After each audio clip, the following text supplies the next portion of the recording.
and welcome to another Amusement Warehouse Podcast. We're delighted today to have as our guest Mr. Rick Frenette, fair manager extraordinaire, who's joining us and also as a consultant later in life here. Rick, welcome. Well, thanks for having me. We appreciate it. So we get some people who have been managers of maybe a state fair here or there. That's kind of the apex of your career to get to be a state fair manager, but you've managed three, which I did a little research. I couldn't really find anybody who managed three major state fairs. That's pretty impressive. You want to throw in CFO for a fourth state fair? Okay. So. It's not manager, but yes, close. No, I guess it's just my career, just kind of, who knows what direction they go in, and worked out fine. So just things dealt with at each fair, and you always know when it's time to move on. And lucky enough to be able to secure some positions at other fairs and willing to move and willing to travel. So been a great experience. Yeah, no, it is a great experience, and we'll get into it. But not only did you manage three state fairs, but you turned three state fairs around financially, which is super impressive. So congratulations on that. Well, I appreciate that, and working with you and one of those state fairs with your previous career, you watched some of that change. So that was a time I'll always remember. Actually, we'll get into that a bit. But first, I kind of wanted to talk about your hometown state fair where you got started. I believe your dad was pretty involved in the fair, right? Yeah, it's actually, the name of the fair is the Northern Wisconsin State Fair. The reason the state fair name is on there, really, there's no copyright, but back when that fair was established in the 1800s, Wisconsin wanted to have a fair that represented the northern part of the state. So they allowed what was then just a local, county fair, basically, to use the name state fair. So, and that's on the Wisconsin books. It's called the Northern Wisconsin State Fair. There was also a Central Wisconsin State Fair. And then the Wisconsin State Fair, of course, so considered Southern. But yeah, it's my dad was in all these little side businesses in his life. Had some concessions, a popcorn wagon, a corn dog or pound pup stand, deep fried French fry stand, and put them up at the local fair every year. Loved that, and had an opportunity to buy into it was a privately held fair owned by 10 stockholders or shareholders, and he was able to buy one of those shares in his career and bought into the fair, and they needed a manager so 5 years of his life he was the manager of the fair, and that's how I got involved. And with he liked the way I moved numbers around even in high school, so he hired me to run the gates and the finance operations during the fair, and of course helped set up. I grew up working in his concession stands before he was the manager of the fair. But so I just had that experience all over with the fair, and then with working under my dad there, got to be real close with the carnival and the concessionaires and the vendors, and that's how I got the overall background of the fair business. Who was the carnival company? Well, we were lucky enough. I look back on that now when I got more experience and understood the industry. I didn't realize how lucky we were to have the carnivals that we had. It was just, I guess, routing or whatever it was. But I look back, it was Bill Hames shows, Olson shows, one of the original rail shows that was out there, traveled by train and came into town, and that was a big show back then. Bill Hames, and now a name actually plays the fair. So wow, Century 21, with the so that's pretty big carnivals. Absolutely. I didn't realize when I was young that they were that big. So, right. Was the concession business a full-time job for your dad, or was it just like a sidelight he did? Well, my dad was I guess you'd say in today's world, an entrepreneur, but he did what he had to do to pay the bills. And so he had a job, at the local electric company. And then he had a popcorn wagon, two of them actually, that he worked at every night on the corner downtown.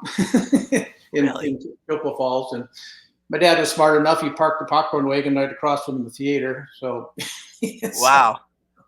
And then he just had all these opportunities. He bought corn dog stands from an old concessionaire, and we called them Prana Pups here. He had the Prana Pup mixed rights to Wisconsin that he got from a person in Minnesota. So, yeah, he was just always there and found little things that he could do, and ended up in the restaurant and motel business. Was his final career. Always loved the fair business, and he was my encouragement to leave the family business. And when I got an opportunity to go to the Minnesota State Fair, he said, "Sure, you go live my dream for me." He says, I didn't leave town. I thought about it sometimes. He said he was offered the Peoria Fair job, manager's job. I remember when I was in high school.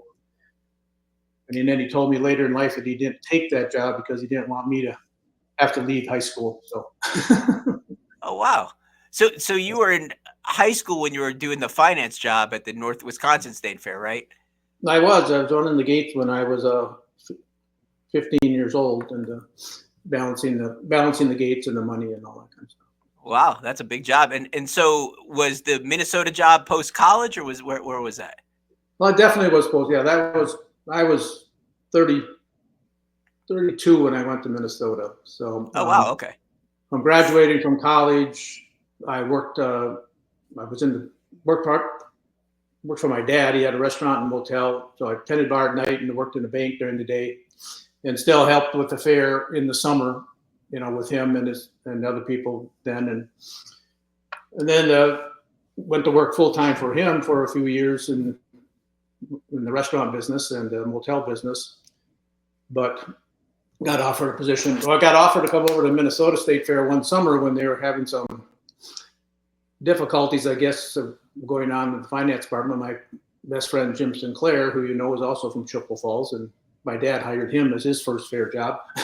Oh, okay. So that's where the connection came through Jim. Okay, gotcha. Yeah, Jim's from Chippewa Falls. And so he called me one day and said, "We need some help during this fair in our finance department. We're doing something different with the admissions department." And the guy that was there as the finance director, Jim thought I could help him out. So I went over and spent 3 weeks there helping with that situation. And then after the fair, they fired the finance director and called me up and interviewed me and offered me the position. And so I went to my father and said, "What do you think about me going into the fair business full time and leaving the family business?"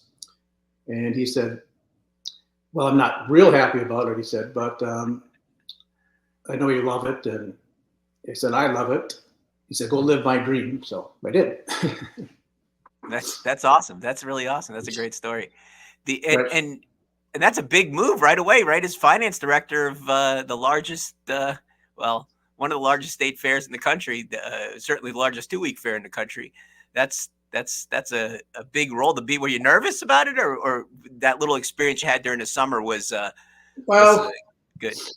I knew it. I mean, yeah, it was I was nervous. Yeah, I was young, and but I have, Jim Sinclair was there. He'd been there for a few years, and I knew Mike Heffron, who was the manager at that time, and decently well through the zone meetings and different things that my dad would take me to. And he knew I didn't have a CPA or anything like that. He said that wasn't needed. I just need somebody that understands the books and understands the numbers, and that's what I did with my dad businesses. So yeah, it was nervous, but you do what you have to do and you learn it, and go from there. So then we were all young enough there back. Jerry Hammer was me, Jerry Hammer, and Jim Sinclair basically, and some other people that were part of that little group that we were young and worked together to try to make changes and grow the fair. And I think that's pretty evident of what's happened at Minnesota over the years. Absolutely. 6 years when you're later, tackling that finance job, what do you look for first? I mean, what did you learn when you were there? Like, what's the most important thing to look at? How do you approach it? Yeah, when people ask me about what I know about the industry and stuff like that, when I say I'm the my finance background, I said, and I'm working some of my consulting right now. I'm working with the fairs and working with their finance people. It's just because really the finance department touches every aspect of it. When you look at what the fairs are and the events beyond the fair, but the fair mostly you're generating revenue, and the finance department has to be part of that. They have to make it work. They have to make sure that everything balances and nobody's stealing from you. All the controls are in place. And so you have to understand every aspect of it. And especially when when we're at Minnesota, we decided to go to the percentage with concessionaires. So that was all, it's easy to say, let's do it, but then it takes the finance department and the finance director to write the procedures of how you're going to audit them, how you're going to get the 10% or whatever it is, and make sure they're not make sure they're all telling you the truth. Whether you want to go to a cash system or a ticketing system or a cash register system and all that kind of stuff to try to keep everybody honest. Yeah, so that's where I really got my hands on understanding every aspect of the business, because I had to deal with everything was revenue generating. Then you had to think about, like, as a marketing guy, I struggle with this sometimes with finance people, is do you use a static system or a dynamic system? In other words, if I spend an extra $10,000 on marketing, is that just $10,000, out of the budget? Or can we say, okay, well, hopefully if we spend $10,000, we're going to draw this many more people and it's going to generate this much more money. And, right. Some finance people, they're just, it's just an expense. But, I think a good finance person. That's part of it. Anything you do, you have to forecast and try to, you're right. You know numbers pretty well. I know that. And what you spend, you better be able to prove that it returned tenfold on that, so, and how you analyze that and how you make that understand that's what you have to show people. So, it's a game, not a game, but it's a thing I love to do. I love to analyze that kind of stuff. And that'll work for me as I work with the other fairs that had some financial situations when I came in. It's just sit down, analyze the numbers. What can we do to make that return, that investment have a better return? And what do we have to do? Is it customer service, or is it better product, or whatever it is? And then turn around and look back and say, okay, that worked. This is what we could do here. So, and you got to get everybody on board. It can't be an individual thing. Everybody has to be working for the same goal. So. Absolutely. That Minnesota State Fair is, iconic in our industry. Obviously, it's a lot of people, it's their favorite event. What do you love about the Minnesota State Fair? What did you come to love when you're working there?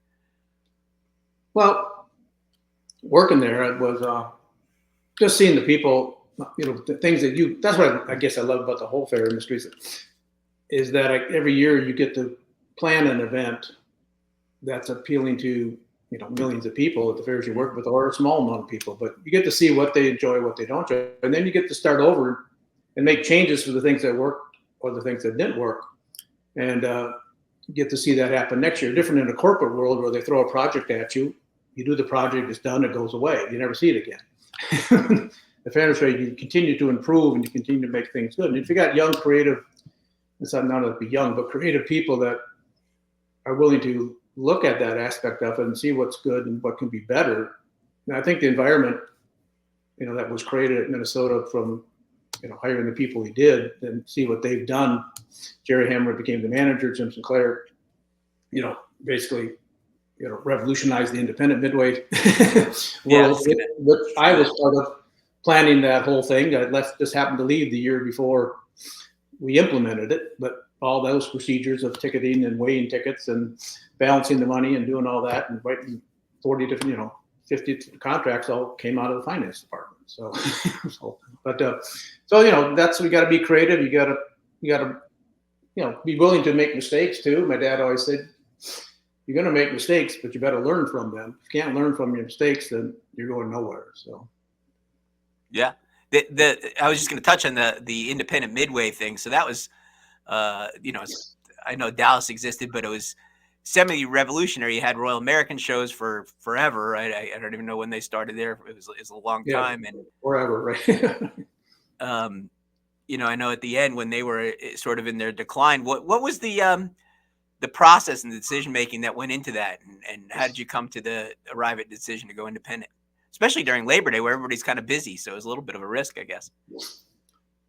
Yeah, I guess a lot of research. Again, I think Jim was involved with, doing the contract with Royal American and making all that work. And then Royal American wasn't, when they lost some of their management, they weren't moving forward, and we knew the contract was coming up. And I think, everybody sat down with management, and rather than sending out a proposal, I think there's enough experience and enough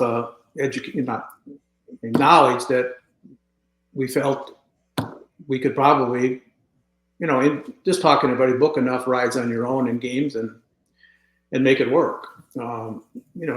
It wasn't as big first year as it is now, but it was just going out and talking to different carnival, owners, and seeing if they'd be willing to. And there was some independent in the beginning, but that's all they had. But it just worked. I mean, the timing, actually, that Labor Day weekend was a good time, is what we found out, because there was people traveling, and it is a busy time of the year for fairs, but there was enough extra equipment around that could fill in the void. So.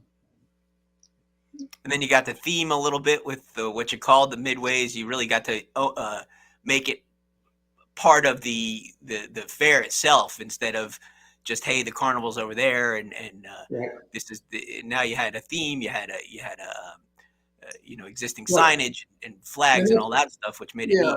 And I think that changed. That's not the reason, but you don't want carnivals are great, and every fair needs carnivals. There's only a certain few that can actually take advantage of an independent. But even if you have your own carnival, I think what some fairs don't do is they need to work with that carnival. And like you said, make that just part of the fair, rather than say, okay, you want to buy a ticket to the carnival in advance, you got to go to their website. You got to do all this. It needs to be part of your marketing. Right. And work together that way. And not enough do that because they don't have the staff or the experience to do that. But that's what the independent midway did. You're right. It just turned it into an opportunity to like I said, setting that part of the fair. It's on your, prepaid tickets, on your prepaid, anything you buy, your midway stuff, along with your grandstand, along with your gate admission, along with your food coupon, whatever you have to do. It's all in one thing. It's all the fair, so. And I'm assuming you ran a bunch of projections as far as financially how you guys would benefit from the independent midway, and that those came true. Were you close? Rick, on your predictions? How'd you do? Well, I was low, I think. So nice. But we knew it wouldn't be, based on just the percentage and stuff that was coming back from Royal, from Royal American at that time, and I think back at that time it was based just on rides, so you didn't know the food and game, revenue. Those things you had to kind of, because they weren't going to tell you that stuff. Oh, really? So you just were getting paid on the rides and not on the food? I remember, right? Yeah, I mean, that's a while ago, but I'm pretty sure we were just getting a percentage of rides back then and getting footage, for games and food. Okay.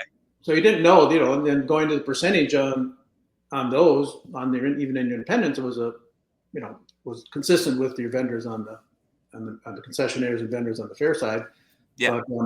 But it was a whole new thing, so you really didn't know the numbers. And I remember, and that was kind of part of it, even when we went to 10% on the vendors and concessionaires on the fair side, the numbers were higher than we thought they would be, and over and above footage, and ended up being the same way with the midway. It's just like, okay, these guys are, there's some cash going on here, the games and that food that we didn't know about. And now we get a piece of it, but we're also going to promote it. We're also going to sell it. We're going to drive business to them that they never saw before. So the flat that you were getting was nowhere near the 10%, basically. No, the footage ended up right. Wasn't even close. Yeah. That's because I think at a lot of fairs, it probably is a fairly close thing. It's some fairs, but Minnesota is extraordinary as far as food goes. I mean, but I think, to sell that, I mean, that's sometimes, people balk at a percentage. And I remember that. But if the fair takes the time and their money and effort to market the fair and bring more people in, that's where the whole new foods and all that kind of stuff is like, hey, you come up with a new product, we'll market it for you, we'll make people come, we'll generate more business for you, so to share a percentage of that rather than the footage where, that, and also the percentage is based on, your sales, where if you pay footage, if it's rains out 2 days out of 5, you're still paying that fee, where if on a percentage, we're both taking the risk. So we both have to make it work. Yeah, I guess the other benefit is the only way to to generate more revenue for the fair is to book another concessionaire, which would hurt the existing concessionaire. So the percentage game, as long as it, that's the debate. Is it fair? Because some fairs, I mean, you know them, I know them, go crazy with the percentages. 10% you can work with. You can definitely be good. But then you get some of these, fairs, they charge huge percentages or purportedly charge huge percentages. They, I'm not sure what they actually get in the end, but they get something, but they're either going to make sort of liars out of the concessionaires, or the concessionaire is going to leave, or, whatever might happen. Everybody's got to make a living. I think that's a common refrain you hear. Yeah, that's right.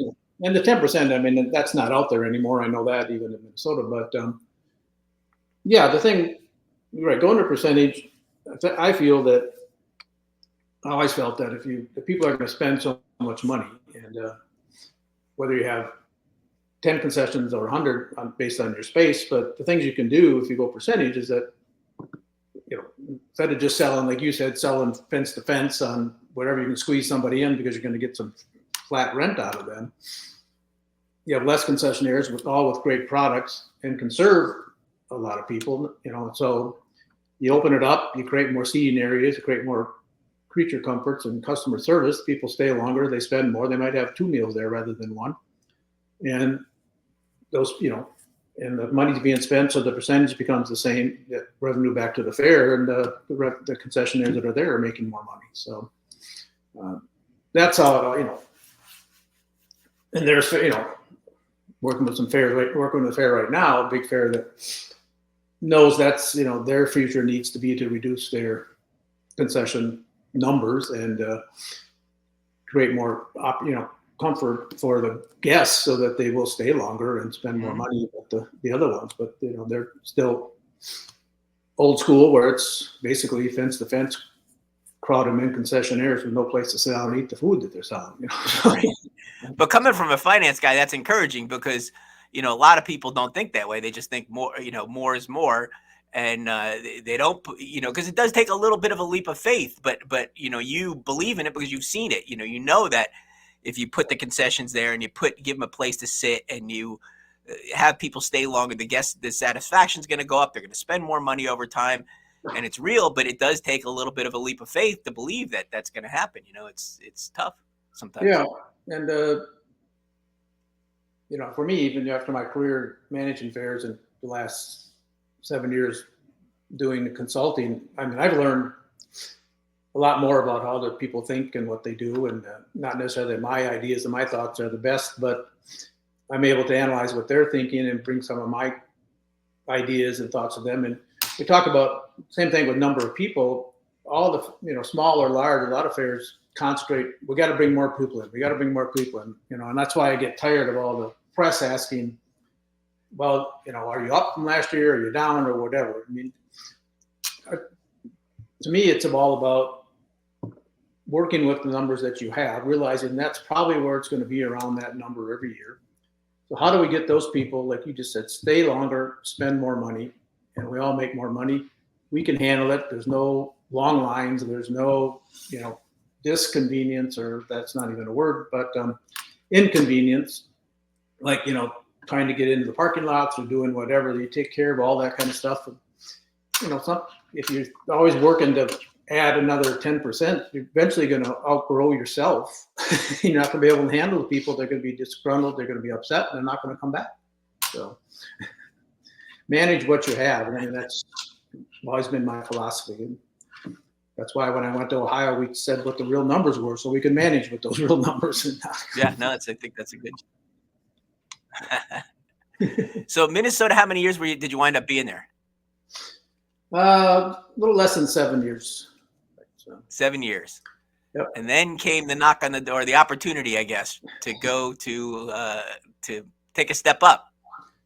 Yeah, well, and that was a tough decision in Minnesota to make because we were all working together well. But I kind of saw that. I mean, I wanted to be a manager after 7 years of working with Minnesota, and I hadn't applied for any jobs. The Ohio job came out they were looking, posted it nationally or whatever. I had just, got my master's degree from there in finance, and they were looking for that as part of their requirements. And I said, well, let's put my name in there and see what happens. And went and interviewed, and there were some pretty strong people interviewing that same room. And Cindy Hoy was there. I remember she was now the manager of the Indiana State Fair, and Pat Lloyd was interviewed back then. There's some people there that have become, managers other places, very successful, and they had a real bad year the year before. Yeah, that they had to do some things with, and their finance situation was not good. And so I was gonna say, like set the stage a little bit. That was not like, oh, let me go manage the Ohio State Fair. So the Ohio State Fair for years and years was what they call a pay one price fair. So it was $5, I believe. It might have gone up at the very end, but it was something ridiculous like that to go in and ride all the rides. Right. And between them and Texas, they were always saying they got 3 million people, some ridiculous number that wasn't true. And, it just wasn't sustainable. So the year before you went there, they hired a guy who was I think like a car dealer, right? Billy Inman, I think his name was. Yeah, that's his name. And It was a used car dealer, right? He was, sorry? I said he was a used car dealer, yes. So. Used car dealer. And he sort of ripped the bandage off. He just went right from the pay one price to a more traditional outlook, and people were, crazed about it a little bit, and he took all the heat, and he was out the door. And so now the new managers kind of come in, but they still had the same underlying problems that existed, with Billy Inman. So it wasn't like, this was either a career maker, or it could have been a career breaker too. So it was interesting. Yeah, it was definitely a risk. I think I look back, I was probably thinking about why they hired me. I didn't have fair management experience, but I think the finance part of it was why they hired me. They also, I thought, I was young. Well, I was 40 years old, I guess, but young enough that I think there's still a very political fair was then. And I think the politicians then thought that, they could direct me a little bit more than maybe somebody else. But so it was that was my first experience in that political realm. And yeah, it took me a while to get used to, what I had to say to the right people and what I had to do and how I could get my ideas and thoughts through. So yeah, it was in that first year when you're involved, that's when they switched carnivals, and amusements came in. And I remember my first situation was sitting in the room with the final interview with Amusements of America. I don't think I was there full time. It might have been in January during the Ohio Fair Convention or something that I sat in on that last interview, and then the decision was made to hire Amusements. And so that was a change then. And then, just to learn the political part of it. So it definitely, I look back, was a risk. I wanted to be the manager. I said, hey, this, right now by attendance reported is the number one fair in the country. So let's go for it. And, my wife was very supportive, and my family was okay with moving, and we packed up and went. And so yeah, it was. I look back now, and there was some challenges. The press was all over that fair from the last year's fair. I remember the night that we accepted the position. It was Christmas Eve, I think, or 2 days before Christmas. Was it really? Yeah. And I had to take the phone off the hook because of the press. Wow. And Columbus Dispatch and everybody calling you. Yeah, the news, the TV stations and all that, wanting to know immediately, what I was going to do and what I was going to do and how was I going to do. I finally had to take the phone off the hook, and everything I did for that first year. I mean, it's still that way in Ohio, and the press is all over it. And my mother made a scrapbook. They subscribed to the whatever paper in Columbus Dispatch, I think it was. Yeah, Dispatch. My mother made a notebook that ended up being about 6 inches deep of every article that had me in it, things I did, things that they tried to make look terrible, look bad, or look good, or whatever. And then of course, as you know, and I guess I'll bring up my own stories, I'm sorry, but I made the decision that people needed to know the true attendance of the fair. I said, we can't operate trying to compare 3.5 million people reported on an annual basis when we're showing a revenue of, less than $3 million or whatever, so it's especially after the year before when they still had that bad year and people knew there was nobody there right at the fair, and they still reported 3 million in attendance. So it's insane. So we told the truth, and there was some backlash from that, especially from sponsors and other people that felt that they were lied to, before, and they paid big sponsorship money for, getting exposure to 3 million people and all that kind of stuff. And but we only lost a couple of those sponsors, and we got through it. I actually think one of them sued us or whatever, or tried to, but really, anywhere. If I look back, I can't remember who that was. But I remember I was doing a little press that first year, and Amusement Business asked me, it's your guys' first year in there with the carnival. How do you feel about going from 3.4 million to 800,000 people or whatever? I think it was the number you gave that first year. 949, I remember. So 949. Okay. And I said, well, I don't know, but those 949,000 spent a whole lot more than the 3.4 million people did. It's like a thing. But I mean, do you hold the distinction of having the largest drop in attendance of any fair? Yeah, I've always, you probably know that, but a number of my speeches and stuff or whatever as introductions, I put that in my introduction that I'm the only fair manager that lost 2.5 million people his first year and kept his job. So that's right, and showed a profit. And showed a profit. Yeah, the revenues didn't change. I had all that the backup, just saying, hey, this number right here, but this is the real number. This is how much money we have in the bank, and that didn't change. In fact, some of it was more because the people. And was that your strategy? Like what priorities did you make for yourself as far as, because you had a PR aspect to it and you had a finance aspect to it too. How did you go about tackling it?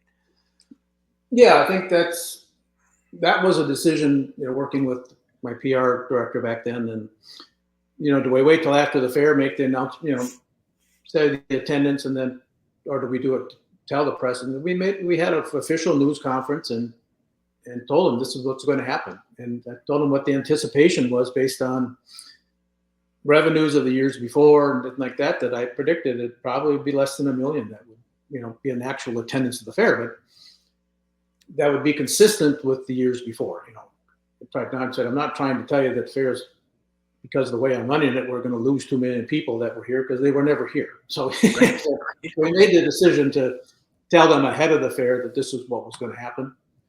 We report the attendance, after the fair, and along with the numbers, and go from there. And politically, they were okay with you doing that? The governor's office or the Department of Ag? Well, not all of them.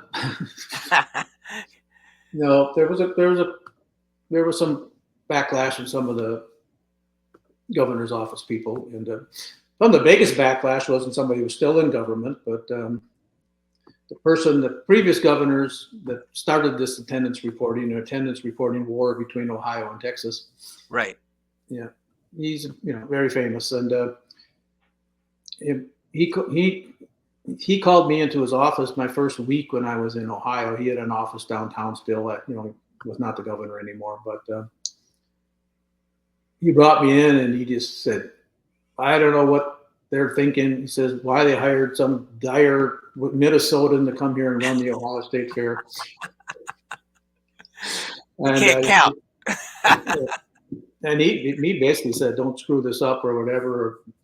And I remember telling him that, sorry, but, I'm going to take this risk, but I'm going to tell people the real numbers. So, and he kicked me out of his office, basically. So. That's interesting. I mean, that's funny. It really is. I mean, it's crazy that such a point of pride to just make up. I mean, because clearly it's not even in the same planet as the actual numbers. I mean, it's just, I don't know where that got to or how it got there, but it was insane. And I think, I don't know, that's you don't want to say what people's judgments are. I mean, you want to be ranked. So that was part of the fair industry problem too. We ranked fairs by attendance, and that has, at least that ranking's gone away. I think, And but it's still there. The reporting of attendance is still important to the media and stuff like that. And I mean, we still put out the top 50 fair list with every year. So right. Yeah, so that's there, but I don't think the emphasis is as much on. It's all the press is finally going down to as far as money spent and revenues, and you just got to put it that way. So that was just whatever was going on between and that. The governor, that he's the actual one that reported the attendance. The fair managers before me there didn't have any input into that. So right. So speaking, you were talking about the sort of the young team you had at Minnesota, but you kind of had a good group at Ohio too when you got there. They were gung ho. And I think every place I went, back in Utah, which was a smaller state fair, but same thing. What I found out was not necessarily my expertise or what I was doing. It was called leading people and getting them involved and giving them the opportunity to make decisions. And, they're the ones that understand what's going on behind the scenes. And Ohio, they were young staff that were there and worked hard, but they were never given the total freedom to say, I think we should do this. I think we should do that. They were just told, do this, whether, even if they knew it wasn't going to work, they weren't allowed to make, counter that decision. So every place I went, they just get people to, step up and be part of this and make it work, or, you can go work someplace else, but it gave them the power to do that. And then I would just offer my thoughts and ideas when they came with their thoughts and ideas and say, this is what my experience has told me, and this is my experience, and maybe we can work this all together. And then they all seem to, I've had the people they look at where they're at now. And Virgil Strickler at Ohio. I hired him as the egg director, and he's turned into one of the, a great manager. And he was much better after I left there. He was much better with the politicians than I ever. Yes. And that's why I left. So he had that skill that he put to use after I left, and I was just there. Had to make some tough decisions when I was there beyond attendance and everything else, and I didn't make everybody happy at the end of that. Knew when it was time to go. So yeah, no, you had a great concessions department. Your rentals department was I don't know a rentals department that operates with less people and is producing as much revenue as that place does. I don't know how they do it. Yeah, they work hard, right? And they've been through their trials and tribulations too, and it's caused some grief, but some they stayed. The names, and I'm not sure, we bring them up here, but, Louis and Kathy that worked hard there. And, also, over so many years, just politics and all that wear you down. So move on. But, and now Peter King back there Peter King back then is a finance guy. I remember he used to come up with ratios every day with per caps and comparisons and all kinds of things to use with the daily number. Peter, okay. But that, honestly, that's one of the things I've always really admired about because your management style, you're right, you do. And it's interesting to hear you say it consciously, but you allow people to do their jobs without sort of micromanaging or doing that. And that's a hard thing to do for a lot of people. And it just came to me. I wonder, is it because you came up in the finance thing, so you weren't like in the nitty gritty of all the booking entertainment or advertising or doing something else, where you weren't like on top of them? You just wanted a result or see them grow. I don't quite know. I know. Yeah, I just it's more about customer satisfaction, and then I think and numbers were a barometer of that. So that's the whole thing. Yeah, I didn't. The dirty gritty would say I didn't lay out a lot. I didn't do any. I did some of that, but not a lot when I was young. But that's I didn't have to do all that. So at the same time, I was able to run numbers and talk to other people and make decisions, and then get my staff. And basically, the fair industry is great because we share everything. You're not competing against the fair down the street or whatever or the other state fair, except for attendance reporting. But And so, you know, our conventions and our meetings and that kind of stuff, that all fairs share their thoughts and ideas. I mean, getting your staff involved in those things are really important in our industry, and that makes a big difference. You know, so you see that camaraderie and that social aspect that everybody in the fair industry and the carnival industry too. You know, I know you guys compete for fairs, but at the same time you operate together. You still, all your issues are the same, all your challenges, all your pluses are the same, and the fairs too. And if you can share that and have somebody you can call on a daily basis to say talk it through, makes a big difference in, you know, in your Absolutely. business. And also, so from Ohio, after you turned that place around, you were on to Utah State Fair. yeah, What was that like? What were the challenges you faced there? Well, that's another interesting. You know, I left Ohio not on my terms, basically, and you know, that's well documented. But political, you know, politics can make things happen. No matter how they want to, they can make it happen. So I spent 2 months looking for work. I, you know, went outside the fair industry because I didn't know, but I really wanted to be part of the fair industry. And Utah's fair was, I think I left, yeah, Ohio, you know, in October or something like that. And the Utah's fair is in the middle of September. And so they had some financial problems too. And they actually posted their job.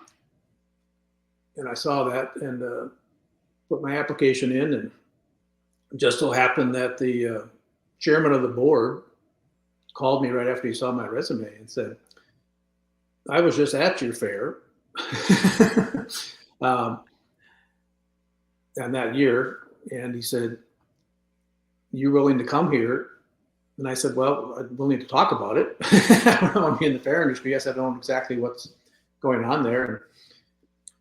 And then I said, you know, this is my background. He says, yeah, I've seen the articles about the departure from Ohio and how that went down. He says, I'm not worried about that. He says, I need this fair to grow, and I need this fair to get off, you know, financial problems it's having. And looking back at what you did there, he says, so he flew me out there, we interviewed, and before I left the room, he offered me the job. So, wow. and I said, well, I need to talk to my family, but you know, and so, you know, you go into a fair, you know, from 1 million people to one, you know, that you take a bit, but it's only 60 acres for fairgrounds, which half of it was, you know, during the fair was carnival rides. But you know, we still had 200,000+ people there, and grew that. It wasn't when I came, but we grew that big time, just by, again, customer service and convenience and managing the numbers and doing some things and bringing in, after the first year, brought in a better carnival. And so, yeah, it really turned out to be a better experience than I thought it was. You know, you go in thinking, well, I can go here, and then something else will open up, and you know, move on again. And but it was fun. It was fun working in a little, I use the word smaller, but a less stressful environment. Working hard because they did need to turn the finances around, so a lot of things had to change. But with smaller numbers and a smaller staff, and really get them to dig in, you know, to really feel as part of one small family that made this work. We all had to work together because people had overlap jobs, people had to do different things, you know, they had to do everything. And it's great. And we miss living in Utah. So we miss the climate, and the city of Salt Lake City is quite a growing city. So, yeah. You didn't go to the fair convention this year, which was in Salt Lake City. It was, yes, but I didn't go. It was in my schedule. But we had a spring managers meeting there while I was at Utah. I was the chairman of the IAFE while I was at the Utah State Fair. So, you know, got a lot of those people involved in the IAFE, really, you know, a lot, which they weren't any part of before. And so, yeah, that was a great experience. And we grew that attendance, and we grew the revenues, and just that 6 years later there, the Wisconsin job came open after all there. They had some trials and tribulations with finances and different managers and different things in the political world there too. And And that fair had gone through 5 managers in 15 years before. So they still go through managers, including me. But then I wanted to come back to my home state. And so that worked out. But that, that was a long interview process and the decision, and again, when the governors are involved in interviews for the state fair manager, you get a little nervous. Something's going on. And it was in Ohio too. That was Voinovich. Yeah, Voinovich, yeah, was the governor. He was the head interviewer in the. Was he really? That's interesting. Not even like a chief of staff or something.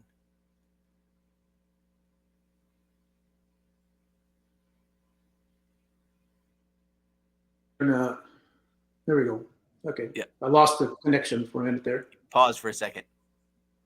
Yeah. So anyway, Must be intimidating. You go back to Ohio now. I mean, person that I had brought into Ohio, that was son of the Minnesota State Fairman. He's now come back to Ohio to be the general manager there. So Adam Heffron, yeah. So. Yep. That's pretty interesting because he was there a couple of years when at the beginning. So that's and now he's back in the circle. Adam's been around. He's had different jobs, and I think he's always wanted to be a manager, and that's why he kept moving around. So I wish him the best. Virgil left him with a pretty nice thing with a $50 million plus investment in the fair park. It's going to happen and is happening. Pretty close to a record year, though. That's the only problem. It's hard coming in after a record year. That's the thing, but you'll get it. Yeah, those things are. If you look at the weather, I mean, people look at it. Takes a really, really bad weather to make things worse than what they were the year before. And you just have, as long as everybody walked out with a good taste in their mouth, and make that so work. Wisconsin, you took the job. You grew it to over 1 million people in attendance, right? Yeah, I did. It took, I think it was my third year there that we reached 1 million part, right? So, and that, you want to ask why that happened? That comes down to that was the decision. They keep bringing up customer service. That when we did a survey, and what people were upset about with the fair was the fact that, it was hard to get into, it was hard to park, it was hard. The gates weren't manned right. I mean, little things like that just weren't a good experience.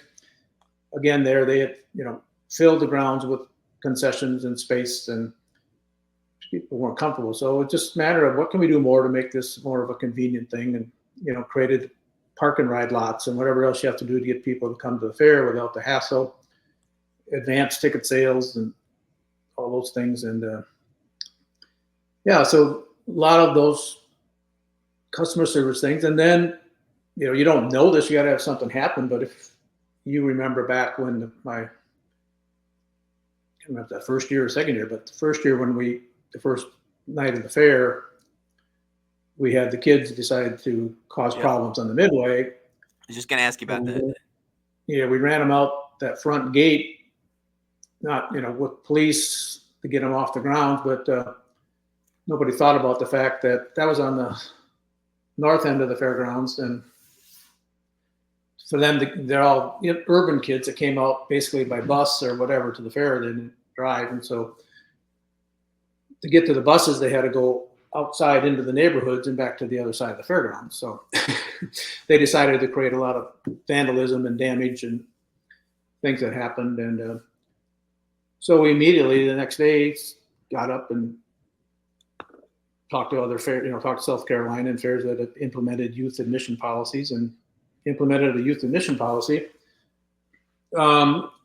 immediately. And again, thinking, well, this, it's good for safety. What's it going to do for attendance of people? Because they got this news the first night of the fair that these things are happening, things are rough out there.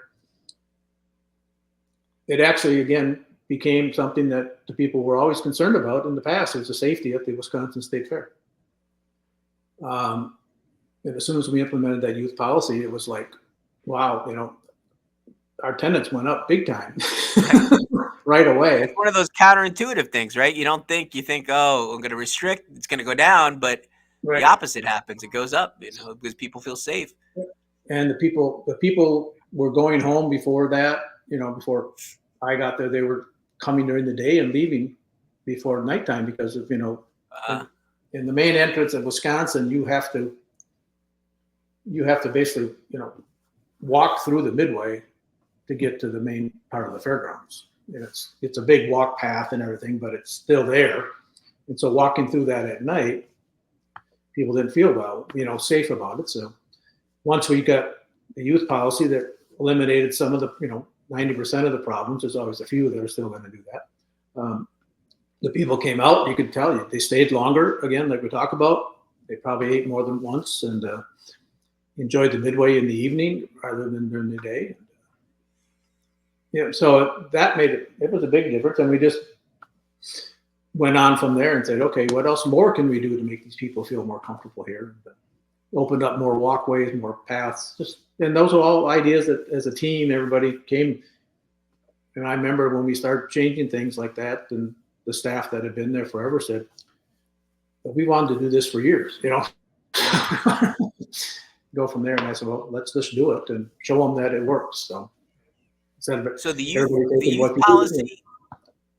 youth policy, the million attendance, or breaking 1 million attendance. What were some of your other accomplishments that you could point to there as bullet points that you're most proud of, I guess?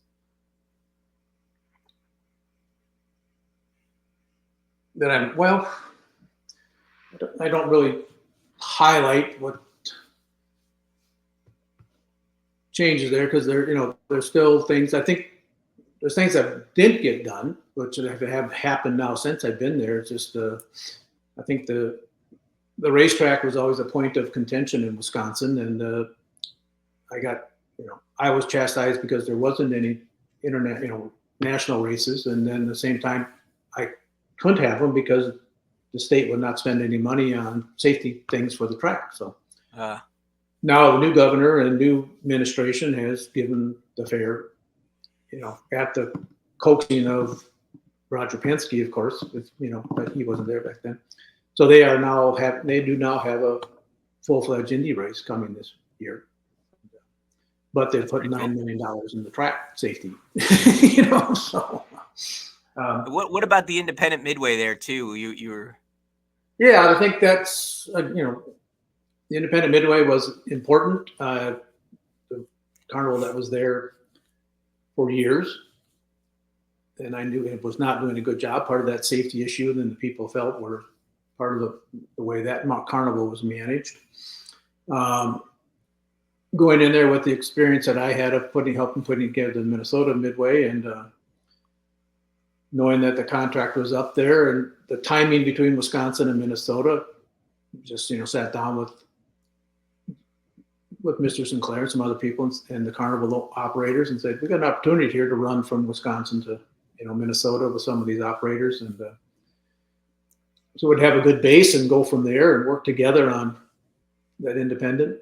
So, and go back to Adam Heffron. Adam was available in his job going around, and Adam had the experience with the independent midway in Minnesota too. So, and I needed also a person to run our big expo center and the year-round events, and Adam had that experience with his convention center experience. So I brought Adam Heffron in to help run the year-round stuff, plus get the independent midway off the ground. So he did a great job with that, and so we had some great operators that went from Wisconsin to Minnesota, which made it a nice move, and got people involved and got other people to understand that that part of the world, our admissions people, the ticket sellers, and all that kind of stuff. So, and then was able to bring in a good, managers on the grounds with Tom Atkins and Chris Walden, those guys. So that makes a big difference too, to have the right people with the total carnival experience to be in there with you. So yeah, that worked out good, and it was a great presentation, and people really were impressed with what we put together compared to what we had before. I mean, that didn't take much, So great. One question I want to sneak in that's not that sort of sexy, but non-fair rentals. How important are they to these fairs, and did you grow them at the place? Was that a priority for you? I know it's an important part of a lot of people's fairs budgets. Well, it is. I mean, it was very important there because Wisconsin State Fair built the 300,000 square foot, expo center, which if you don't book it every day, it's going to drain you, just with maintenance and utility costs and everything else. So it was very important. And the grounds at other facilities. And yeah, and we were year round with that building. Now, if you go to Minnesota, non-fair events are great. They have some big ones, but they don't have any real year-round facilities to handle big conventions. So they don't do much in the winter except for their, Coliseum with the ice and that kind of stuff. And I'm not even sure they have the ice anymore there. So yeah, you just got to what your facilities are basically. But there's, not fairs have always, especially fairs that are small and have volunteer help and volunteer management, or if they even have just one manager, they don't show, that much profit. And if they have to maintain their facility, you got to have some other revenue sources. The fairs just have to be your biggest event, but you better have other events. And, a lot of fairs have gone to producing like spring fair in Washington, Wisconsin. We had a fall weekend fair, just other little things that you produce yourself to fill some of the Food voids, drives, have more revenue, and get people to come and use the fairgrounds. Also, the importance of the non-fair in my mind is that the people that use it and come there for those other events, they better have this, you got to show them the same experience on your end, that it's easy to get into, it's easy to park, it's clean, it's everything else. So those people then relate that back to the actual fair and say, okay, that facility, it's a good place to go. We're safe, no matter what the event's going on. So, and then the smaller, I use this in my analysis and some of my consulting to this community fairs, as I call them, or the smaller fairs. Say you got to turn your facility into a community event center, no matter how you use it, small meeting rooms or whatever, so that people, feel that this is part of their community and they're going to come and support the fair then just because they want you to be successful, so. Yeah, so it's a whole, I'm kind of rambling on here, but no, you're doing. I think it's an overall picture for everybody. You got to, when I went in also with the finance background, I love the fair business and that's the main goal, but you have to run it as a business. You can't just say, okay, we're going to put on a fair. People are going to come, and if we lose money, we do that, and then not do anything to make it better. I mean, you got to run it as a business, and that's easy in a private situation, but not as easy in a political situation. Yeah.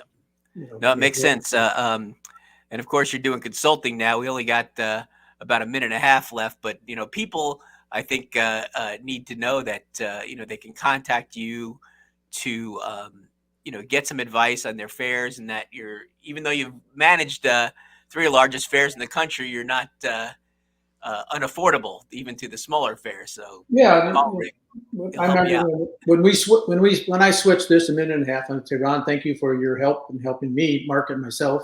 That first year I did this, and you gave me some ideas. It blossomed into some things that I never thought would happen, and I got my biggest focus in the last few years has basically been helping fairs get carnivals, yeah, and work that's with a tough thing carnivals and write contracts, and working with the Iowa State Fair and the Independent Midway. But I'm also at that age where a little bit of work is fun. Just keep my nose in it, and I'm very affordable if I want to push myself, because I'm not here to make my living anymore. I'm just here to be part of the industry, and I don't even advertise that much or anything like that. But Fair Advantage is what I call myself. So look on, go to my website. Got a website, a very nice one, very impressive one, actually. Yeah, so your resume, Rick, is. Yeah. I'm sorry. Your resume is beyond impressive. I really, really appreciate you taking the time to come on the show today and share with us your wisdom about all these events. And because I don't know anybody who has the experience that you have, in all honesty. I mean, I don't know anybody else who's managed 3 state fairs like that. But we got a couple seconds left. Do you want to add anything? But no, I appreciate this. I know we took a while to put this together, but I appreciate what you're doing to get information out there about the industry. And like I said, if I can make anybody's experience better, and that'd be great. And I just look forward to going to fairs at my age and enjoying the fairs in a different aspect. So, Thank you so much, Rick. We appreciate it. okay, thank you, Ron.